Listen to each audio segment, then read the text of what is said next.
I'm very curious to get your insight into this question, and I just kind of thought of it as we've been sitting here. But what do you feel makes a great soldier versus a good soldier? And then I hate to say it, maybe a bad soldier. As everyone knows, it's a volunteer military, at least in the United States, so people are choosing to be there. But with that being said, I'm curious your take on that. You don't have to name names, but I mean, what makes somebody really get it, and then other ones kind of maybe make it difficult for others? Maybe I'm not being fair or couching it the right way. Okay. No. I think terrific question. That actually, that's a good segue. One of the things I did in bringing in a book, so my favorite book is this one titled Once an Eagle, and it's a piece of fiction, but I think it's an accurate fiction about the profiling a soldier from pre-World War I days and his subsequent career from World War I, the interwar years, World War II, Korea War, and on. And to answer your question, Kirt, that, you know, in thinking of it, the good or great soldier, sincerely, they're different levels, but I think in every case that they really are people-focused. Okay.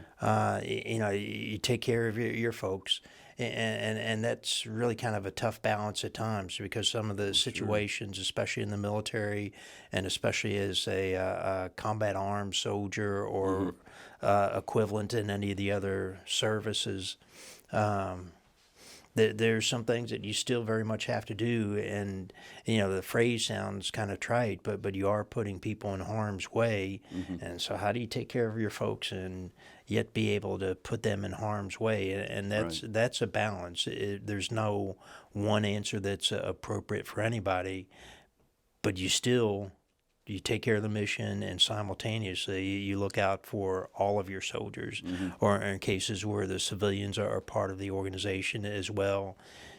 You balance those two dynamics to it. The folks that you also asked about, you know, the not so great soldiers, or the ones that just you really realize we've got to figure out something, because they're creating problems, if you will, for these 20 individuals or whatever.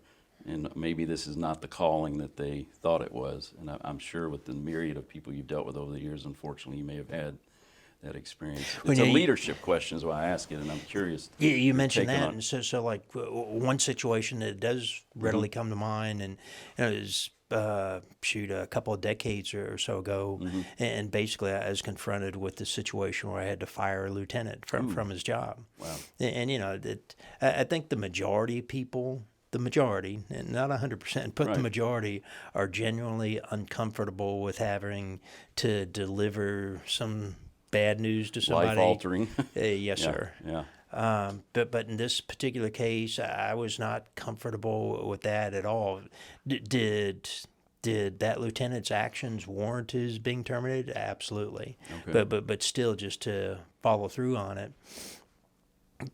But I switched my thinking, and again, this may sound kind of trite, but I thought of, well, what if I take no action, don't fire him?